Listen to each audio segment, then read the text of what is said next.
Muy buenas tardes, un gusto saludarles. En nombre de la UNAD, Universidad Nacional Abierta y a Distancia, INVIL, SEAD Medellín, les damos la más cordial bienvenida a esta conferencia, donde les presentaremos al señor Luca Tommaso Catulo McIntyre. Nacido en Italia, sus padres de Italia y Escocia, se crió en Inglaterra e Italia. Es doctor en filosofía de la línea Sociología de la Literatura, historiador y filólogo especializado en historia, también cultura británica con pregrado en lenguas y literaturas extranjeras. Tendremos la conferencia sobre la historia de la lengua inglesa desde sus orígenes hasta el siglo XVII. Muchas gracias. Esta será la introducción en idioma inglés. Welcome to this conference. Dr. Luca Tommaso Catulo McIntyre was born in Italy. His parents from Italy and Scotland, but he grew up between England and Italy.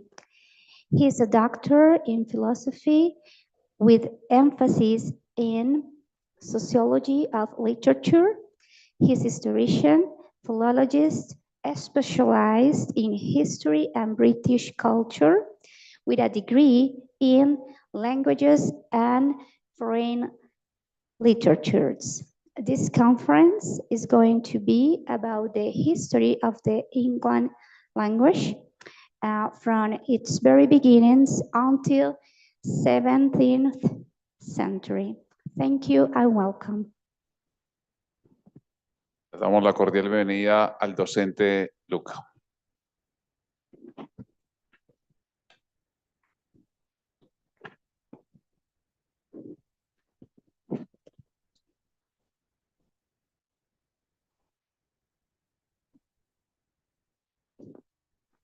So welcome everybody. Can you clearly hear me? Yes. Right. Today's presentation or lecture wants to outline in 60 minutes, which is quite a hard task, the history of English from its origins until the 17th century, which means William Shakespeare's age. Well, so let's get cracking. As you can see here in this chart, we have a rough depiction of what the history of English was and is from the Celtic migrations in the 6th and 7th century. The Celts were different tribes living in Central Europe, and at certain point they decided to migrate, some of them north, some others south. They also reached places such as Turkey or Ukraine, Russia, but most of them, the ones known as Celts, are mainly related to the British Isles. So as you can see in this chart, there is, let's say, a timeline of different happenings in British history.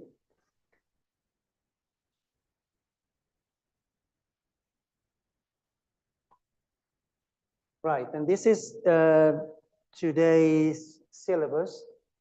All the matters, all the things we will be discussing about, starting from Celtic languages, heritage in today's English, then the Roman age and the Latin, the Anglo-Saxon period, language education and main characters, the influence of Old Norse in the English language, with some specific case studies, French words in the English language, and the great vowel shift, which is something that brutally and completely changed our understanding of English. And last but not least, Shakespeare's OP, which means original pronunciation.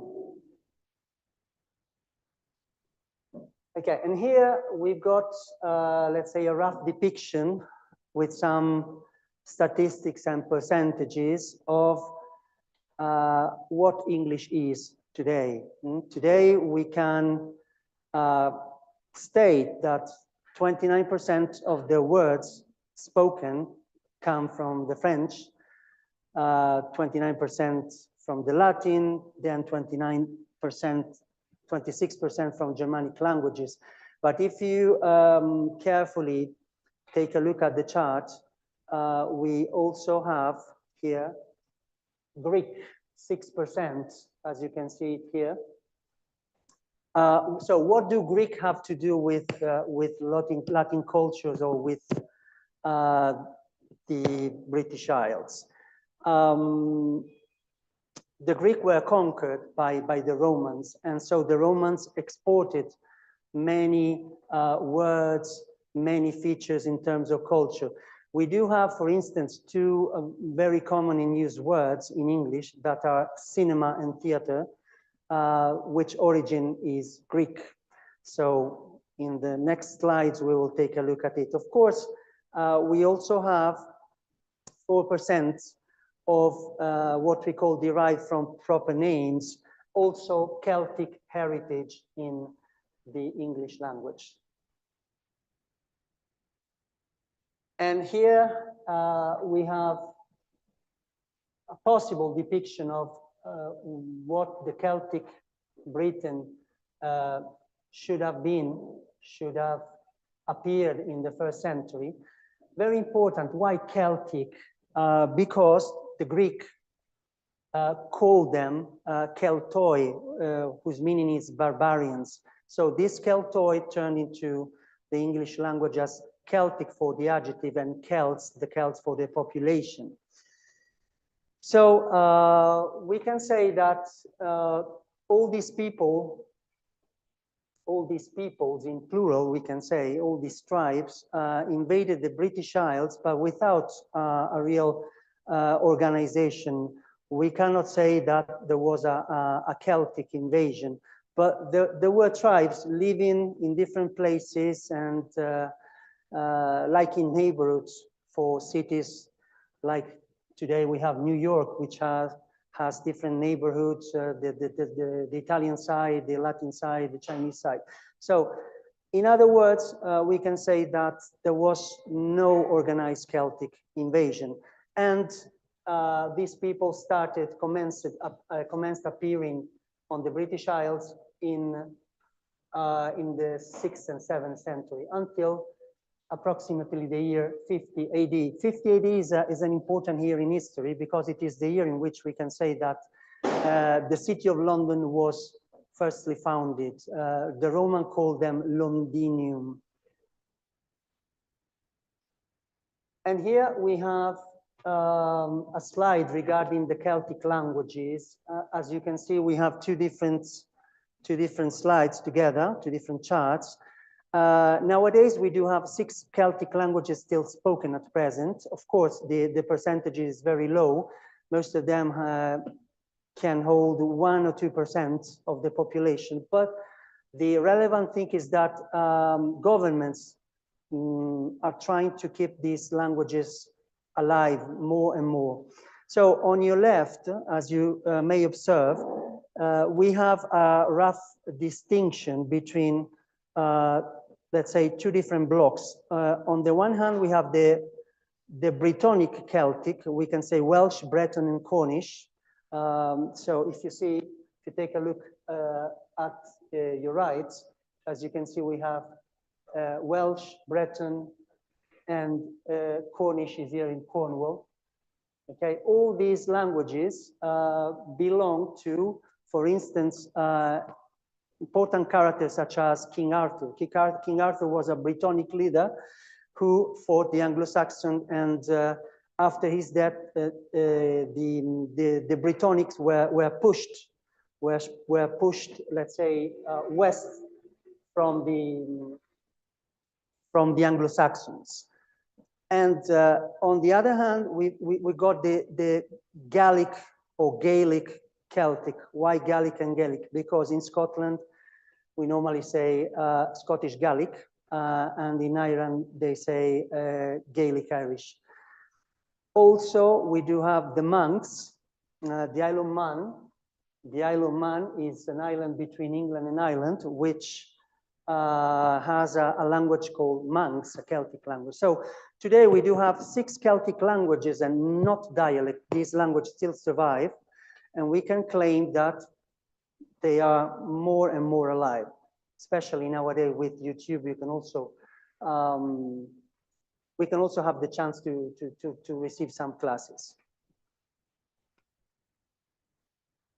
Right, and the Roman period changes this Celtic dominance of the island. So the Romans arrived there in the year 43 AD, even though they had arrived 1 century before under Julius Caesar, but they couldn't really conquer all the territory.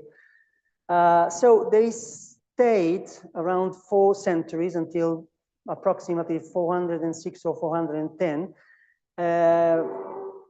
time in which Rome was under siege by the barbaric population, especially Germanic population. So the Romans recalled all the legions home, and this is why we can say that they stayed 4 centuries, but they contributed notably with new developments in agriculture, urbanization, industry, and architecture, as well as for the language. Latin is nowadays present in the English language.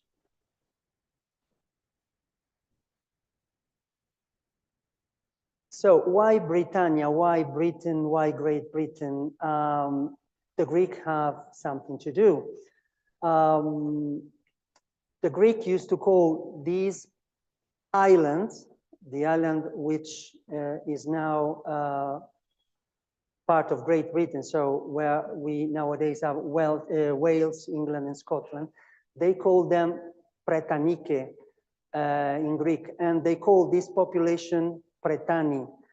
So that's why the Latinization of this native Greek noun turned into Britannia, which is represented by a goddess. As you can see, this goddess has a helmet, a spear, and a shield in a very ancestral Greek mood. And in the following slide, we also have the ancient names of these 3 nowadays UK countries. England, England's ancient name was Albion because this possibly may have given rise to the name from the name Albion, from the Greek name, because Albion means white. And when we arrive, nowadays we have a train, well, we have the Channel Tunnel, which is a train, an undersea train which connects England and France. But I mean, the first look that England had and has, depending on, of course, on where we go, from where we go, is reaching the shores of the city of Dover. And here we have the so-called White Cliffs. So the first impression of England was the White Cliffs of Dover at the time arriving from France. So this white may have given rise to the name Albion. On the other hand, in Scotland, the ancestral language is Gaelic. In Gaelic, the translation of Albion is Alba. So nowadays we can also say, we can also call Scotland as Alba. And Hibernia, which is Ireland, it has been taken from Greek geographical accounts. Then we have another country, as you can see, the green one over here. This is the Celtic name of Wales. If you read it, possibly we read it Cymru, but in Gaelic we say Camry. So there's a different pronunciation. Moving to the next slide. Here we have an outstanding construction left and still possible to visit nowadays, made by the Romans, made by under the Emperor Hadrian, who in the year 122 built a 118 miles wall from the north of England to protect the legions from England to Scotland. Scotland was called Caledonia by the Romans. And normally this population, mainly the Picts, successively the Scots, were absolutely warlike, so tended to attack the Roman legions in, let's say, in a row continuously. That's why this wall, which is possible to be visited, if you go to England, to the north of England, the reference city is Carlisle, which is a city near the border with Scotland. We do have the Hadrian's Wall. 20 years later, the following emperor, Antonine, decided to build another wall to like another trench wall, but this wall is nowadays just a leap of ruins. And here we have the Latin heritage in English cities' names. Today we are focusing on the UK, but of course, possibly in another session, we can focus on English names in English countries, such as the United States, Australia, New Zealand, for instance, Canada, right? But that's why we could possibly find these names, these cities' names also in other countries. But it's amazing to realize how the suffixes Chester, Castor, and Cester have to do with Latin suffixes. So these are related mainly to castrum. Castrum was like a fortress, a defensive fortress, military camp of force. So we got some of them. We got Chester. Possibly in this part of the world, pronunciation of ER is more R because the influence is more North American. So an American would say Chester, but I mean in Britain we do say Chester, Chesterfield, Cirencester, Colchester, Chichester, Doncaster, and more. Very important to take a look at this city, which is normally misspelled out of the UK. Pronunciation is Leicester, Leicester. People tend to say Leicester, but it's not Leicester, it's Leicester. We've got Manchester, Winchester, and more. And in the following one, we can also appreciate now how this everything changes from the Roman retreat to Rome. We do have on your right, you can observe populations from today's Denmark, Denmark here, Jutes, Angles, the border between the Jutes and, between Denmark and Germany, Saxon, North Germany, Frisians, the Netherlands. These populations decided to invade the British Isles. In the British Isles at that time, having left the Roman, we found Roman Brittonic. King Arthur was a Roman Brittonic. King Arthur lived at the end of the 5th century. What we know about King Arthur is that he was wounded and then he died in battle in the year 536.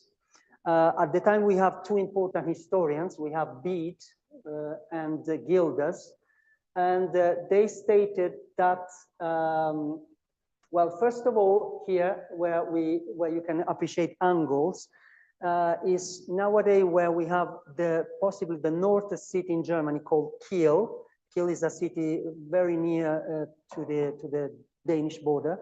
There was a place called Angeln, where it is possible, we can assume that most of this population had its start to invade England. To invade, at the time we cannot say, we couldn't say England, we could say the British Isles, with these different kingdoms of East Anglia,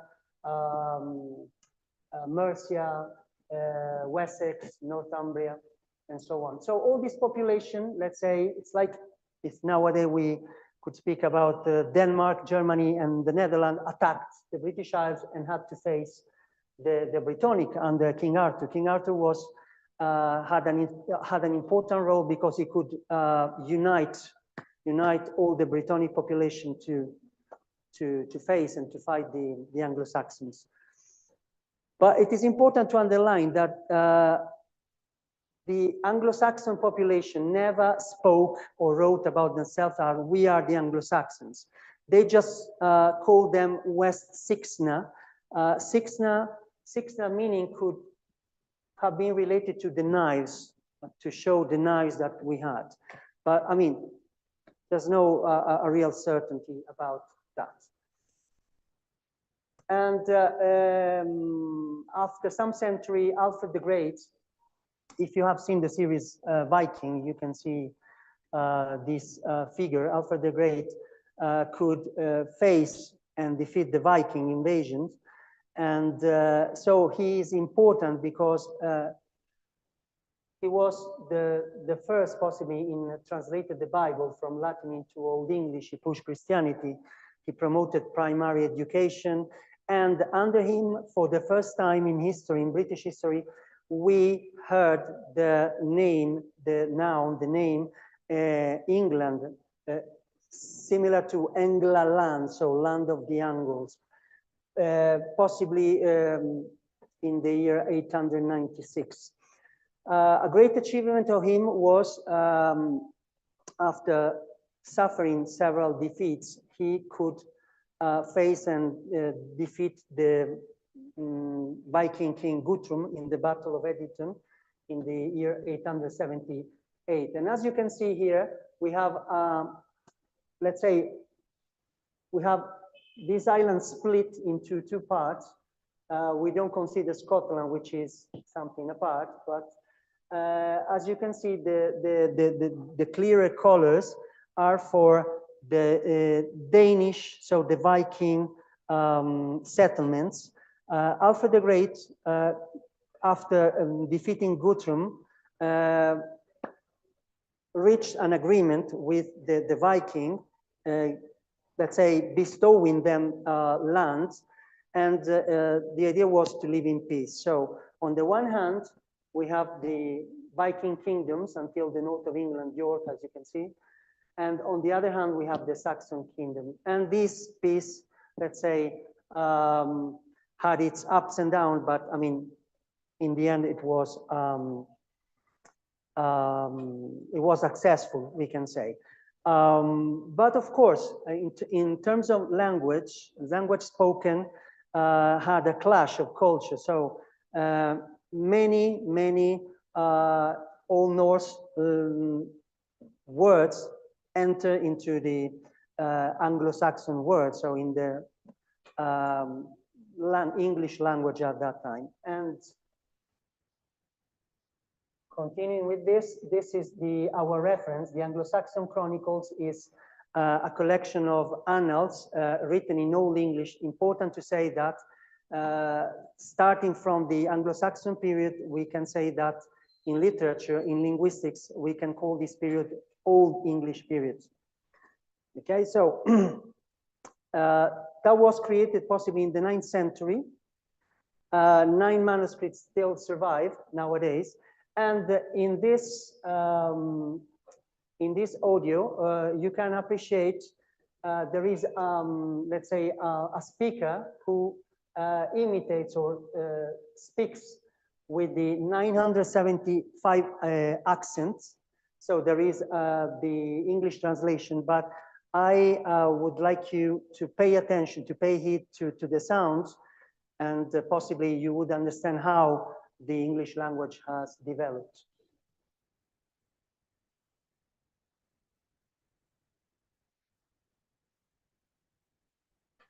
Hier je endoded, Erthandremas Edgar, Engla Kynning, Cheas him otherlecht, Reliti and winsome, and this watch forlet, leaf this lane. Nemnath leuda baird men on molden, than moneth je in this ethel turf, da they waren, on rimkrafte, rykte je togene, Julius monoth, there se gonga je wat, on thone actethen die, Edgar of Life, berne berchife. Feng his beren sithan, tol kuniricha, child unwaxen, la eldor, tham was Edward nama.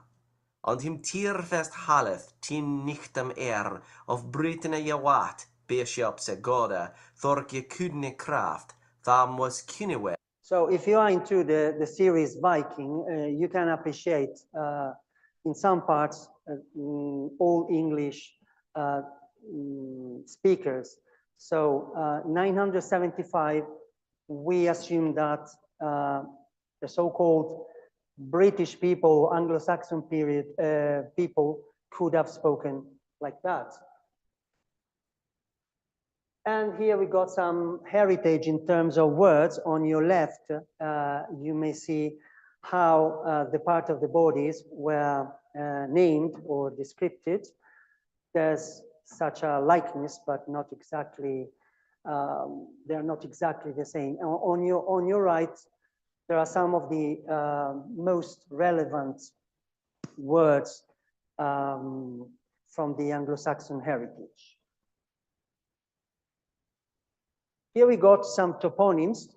Toponyms, for the ones who are not into the etymology, means names of cities or places.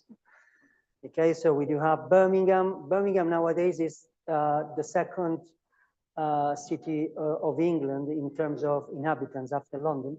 So Birmingham could have been named after Beorma, an Anglo-Saxon man. And well, there are different place name elements. So I let you check just 30 seconds without saying anything. It's important to take a look at it. Right. So the Viking Age. So far, we have seen three different cultural influence, three different invasions: Celtic, Roman with Latin, and the Anglo-Saxon. Now, this is the fourth one. The Viking Age starts in the year 793 when a group of Vikings attack exactly this place here. Was a monastery called Lindisfarne. Was a monastery full of priests, and they were absolutely slaughtered because, of course, their religious creed, the religious belief was against the Viking belief. So they were mainly slaughtered, and some other were taken as prisoners to be enslaved. So the Viking Age can be defined between the end of the 8th century and the beginning of the 11th. First and foremost, the Vikings, they are said to have been the first really explorers of the Americas, but they never settled down. That's why we attributed this to Cristoforo Colombo. But they reached different shores. So from north to south, Iceland, Normandy, Ireland, Russia, Scotland, and so on. Why did they move? Because their land was not fertile, and the British Isles are truly fertile nowadays. 75% nowadays in the 20th century, 75% of the British land is fertile. So the main reason for these warriors was at the beginning to make pillage, but then we saw it with the Danelaw. They tended to establish, to settle down, and to be farmers. Okay, so also the overpopulation contributed to these trips. Well, this is a bit thick. I just put it just to let you read, because we have several, let's say, several options to define what Viking means, what the ethnonym. When we say ethnonym, we refer to the name of the the ethnic name related to ethnic. So I highlighted some important things, so you may take a look. One etymology could could derive from the feminine name Vic, which is bay, as they had their ships, their boats in bays. They could have been defined according to it. Secondly, could have been for the Norwegian coast. Let's remember that when we say Vikings, we mean people, Scandinavian people from Denmark, Norway, and Sweden. Possibly at that time, the ones who really attacked more were Norse, were from Norway. The third option could have been Vika, in the sense of withdraw. So because they attack, they meet pillage, and they withdraw. So could be an explanation. The fourth, that's a French word, detour. Detour, we use it in English, but comes from the French, one of the 29% words coming from there.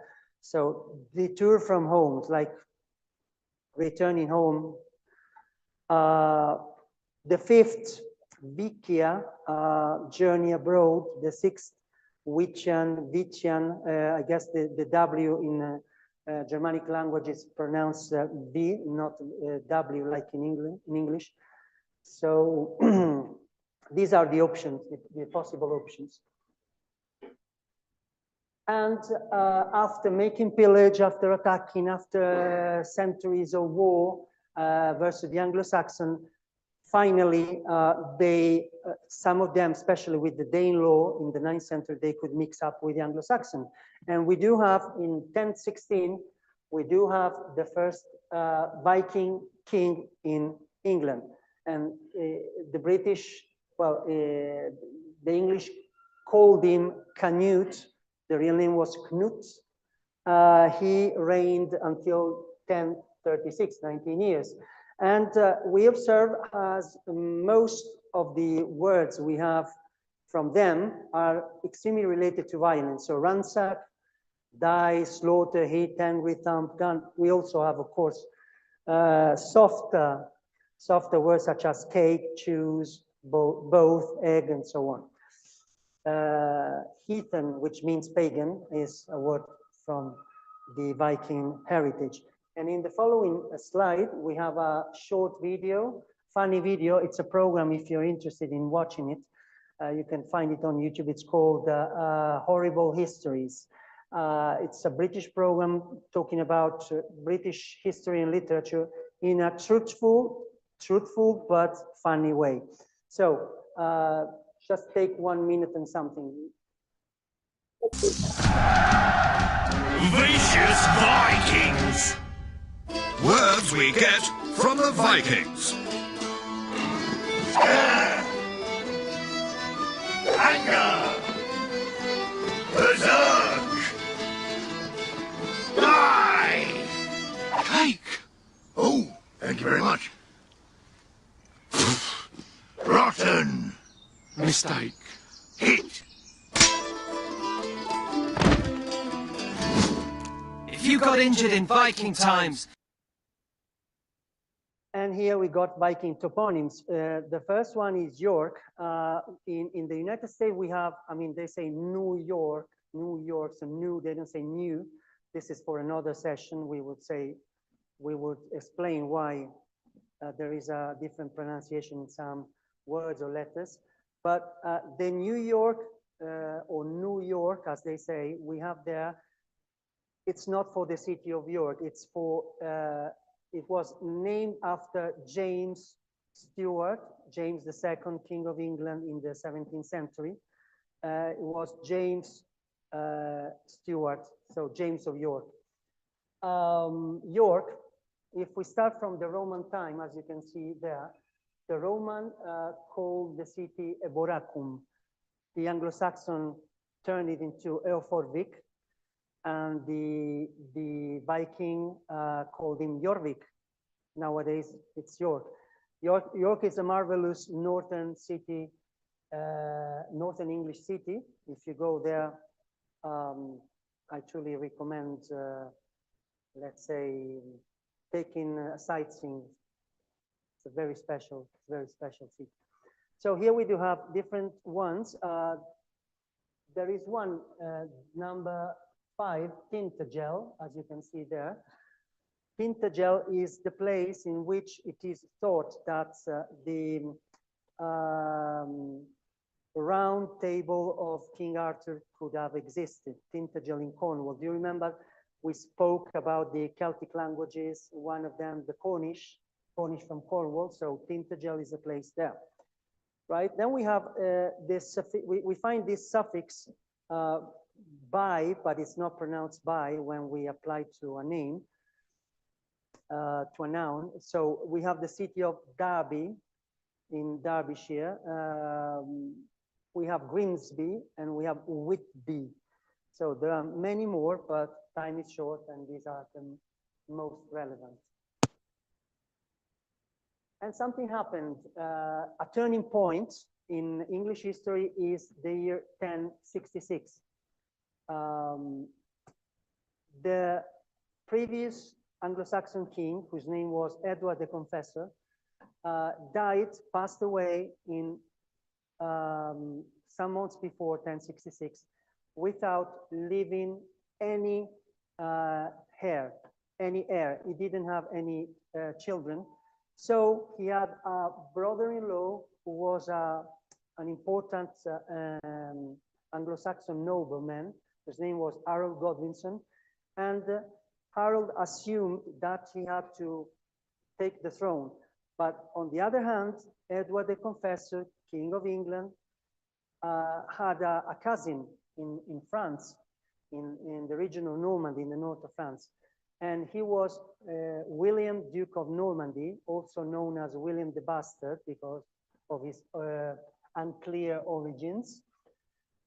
So once Edward the Confessor passed away, Harold Godwinson took the throne after taking a note to William. William got furious and decided to invade England, attacking the Anglo-Saxon. Here we have, this is from the Wax Museum in London. Right, we can move on. So the etymology of Norman, we can realize how the Vikings have to do with such an etymology, because this can come from Northman, so from Old Norse. Let's say in the 9th century, the Viking invaded Paris several times, invaded France several times. So they also, some of them mixed up with the French culture, especially the northern one. So they attacked England in 1066 with a fleet. Exactly on the 14th October 1066, they attacked England with a fleet of 7,000 men. They were outnumbered. The Anglo-Saxons were more, but the Anglo-Saxons had fought against the Vikings some days before, so they were extremely tired. They had to march from north to south to face them. And we find this important battle which changed English history, the English history, in the Bayeux Tapestry.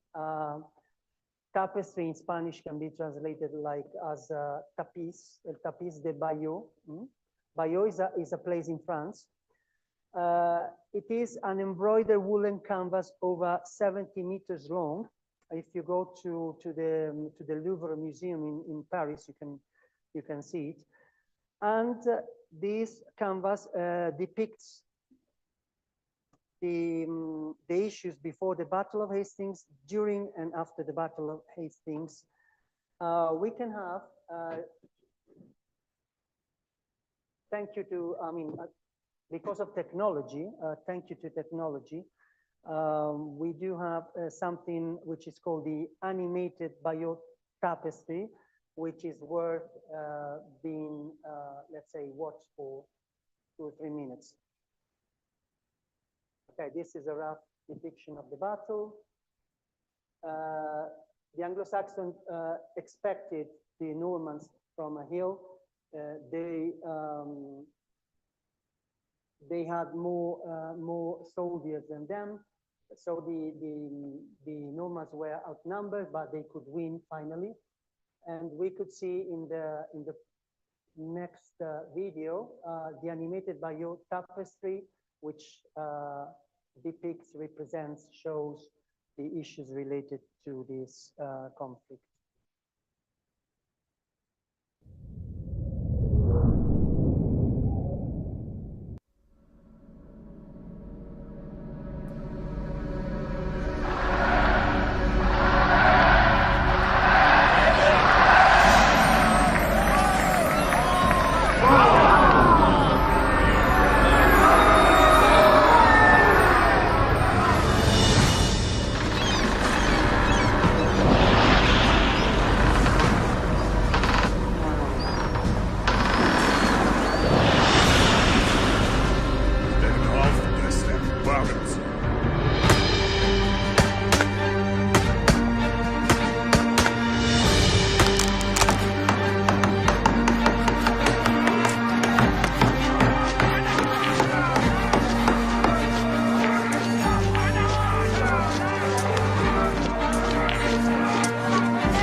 What England would have been, England and the UK, what would they have been if the Anglo-Saxon would have won?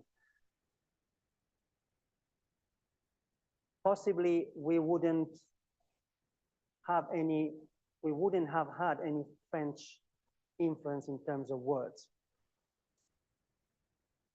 From there on until, let's say, the 14th century, the language spoken by the elite was French. So the Anglo-Saxon royalty was completely annihilated, and they remained, let's say,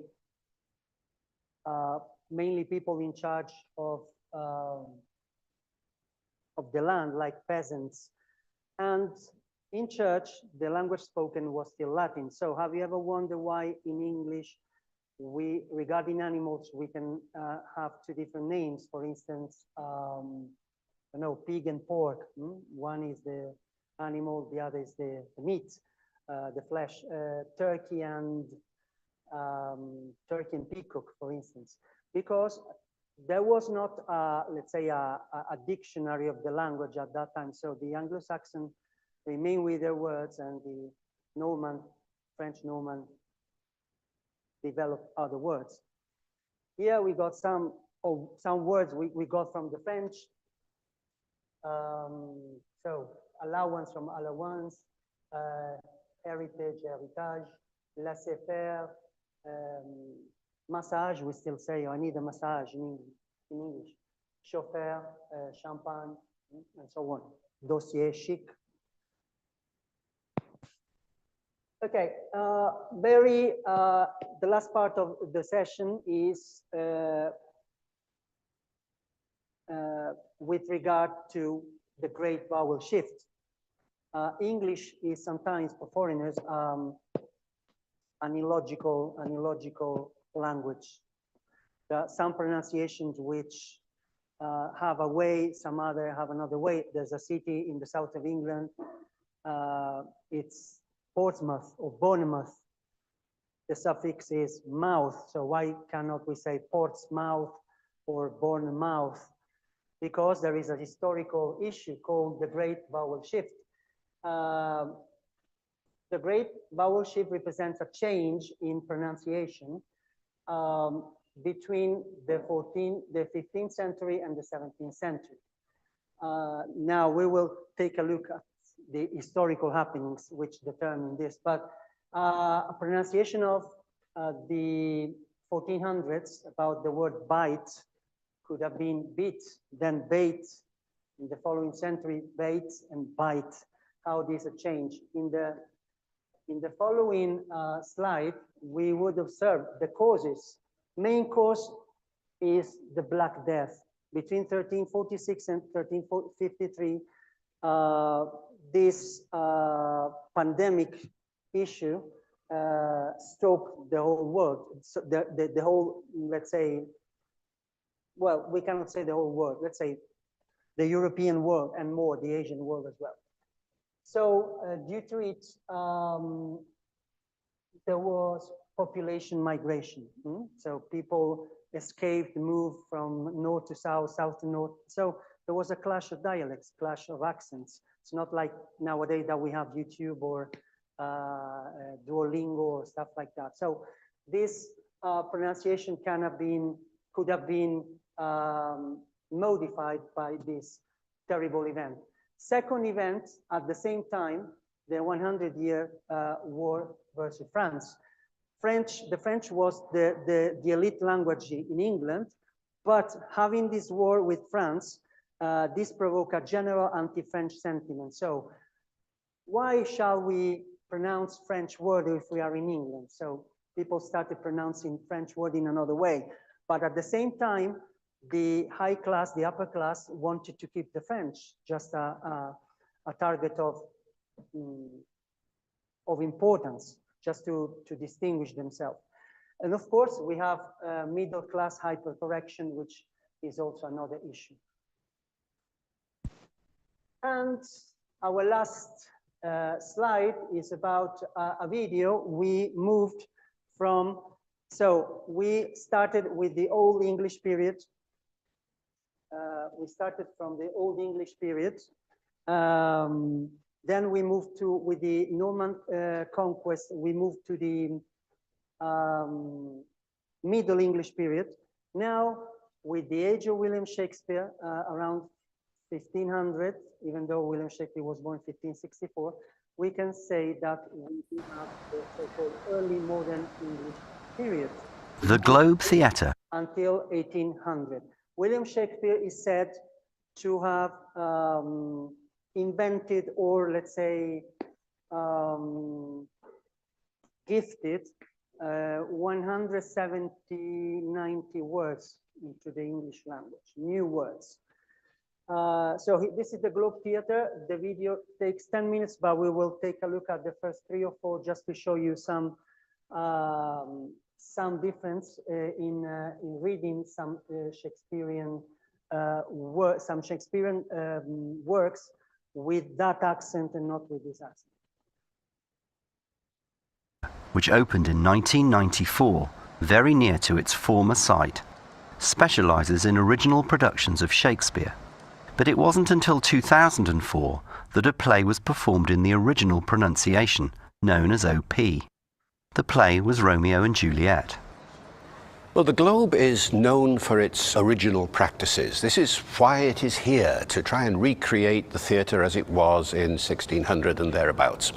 And when they started it off, they decided to do original costume, original music with original instruments, original movement around the stage and so on.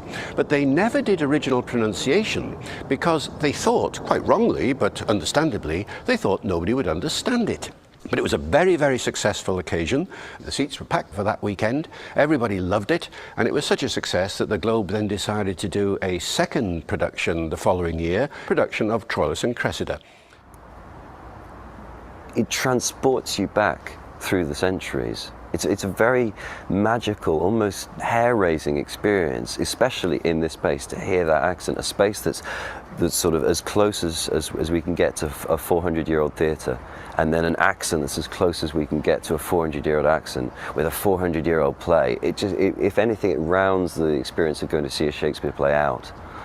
Any period in the history of the English language can be studied from the point of view of how it was pronounced at the time. Old English, Chaucer, and so on. In relation to Shakespeare, we're talking about the sound system or phonology that was in use in a period called Early Modern English, and in the period specifically around about the year 1600. Now, it's a period during which pronunciation was changing very, very rapidly. So there isn't just one kind of OP.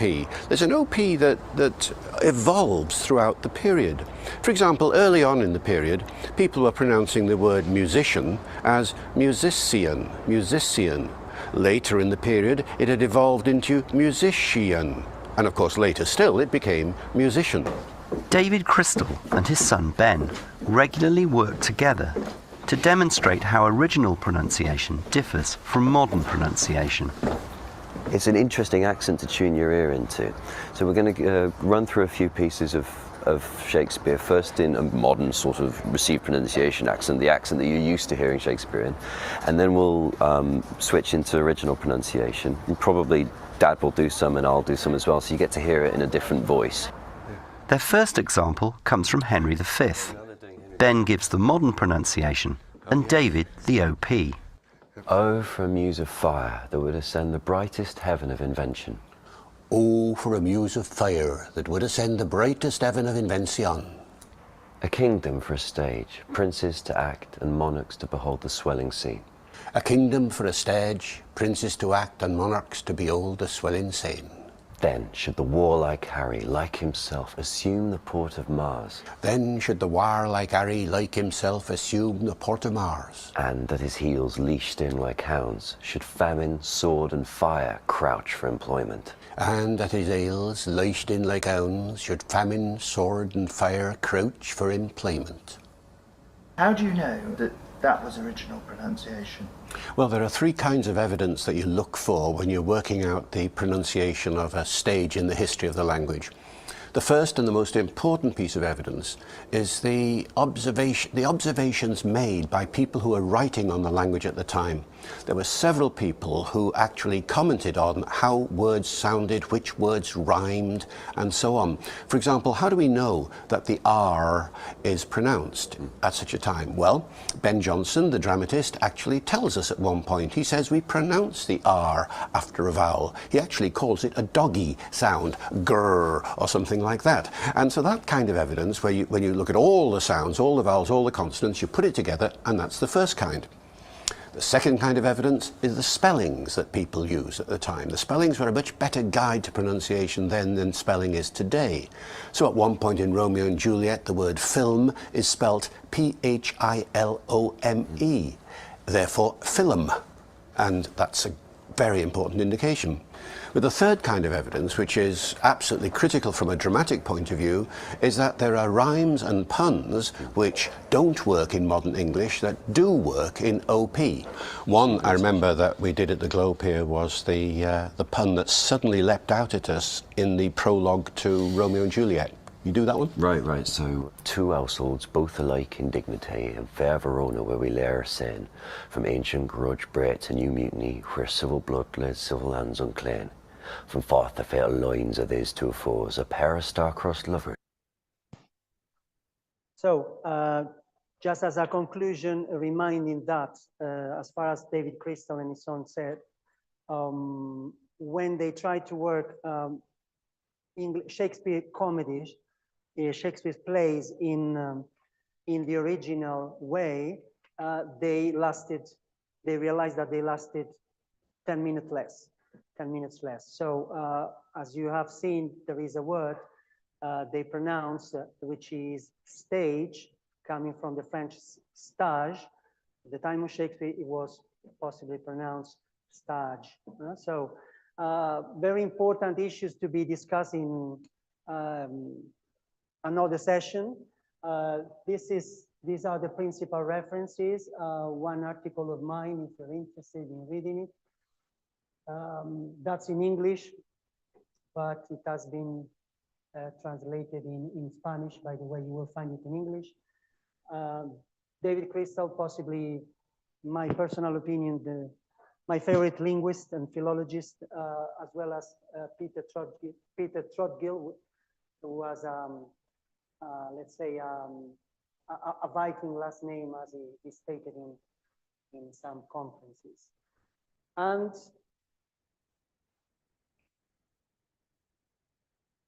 so, to be continued soon, possibly, we, let's say, gave some hints and tips from the Celtic age, so 7th century before Christ until the beginning of the 17th century.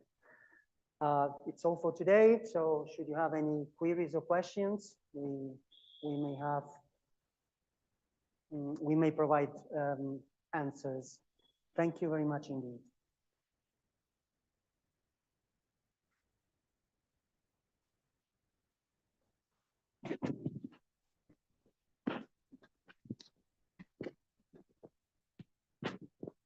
I want to point out about the word migration.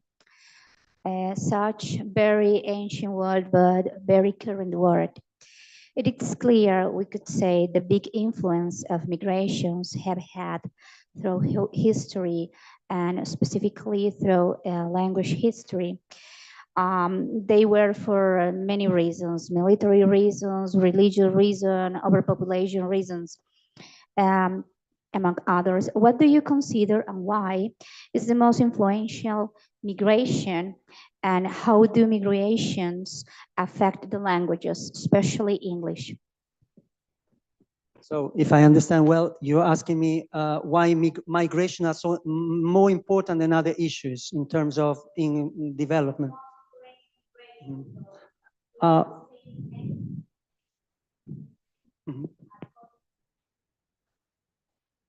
Migration, definitely. Migration, as you can see, for the great vowel shift, why did we have migration? People at that time were not into traveling like we think nowadays. Oh, let's have some holiday. They just moved for the land, for resources. So when they moved, it was because of wars, because of the Black Death. on that occasion. So the Black Death was the real cause, the main cause, the principal cause for this great vowel shift. Nowadays, due to the globalization and, well, Americans say globalization, we say globalization, you can observe. So we have words coming in and out from one language into another. And let's say, we don't realize it 100% because we are being part of this change still on. But as the process I mentioned is over, I think migration is absolutely the main cause.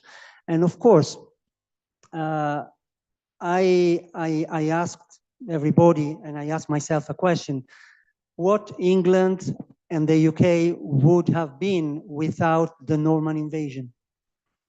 We wouldn't have had any French influence. So different options, different changes. Sometimes, I mean, it's important to wonder about these things. But to answer your question, to be brief, I would say migration is the main part.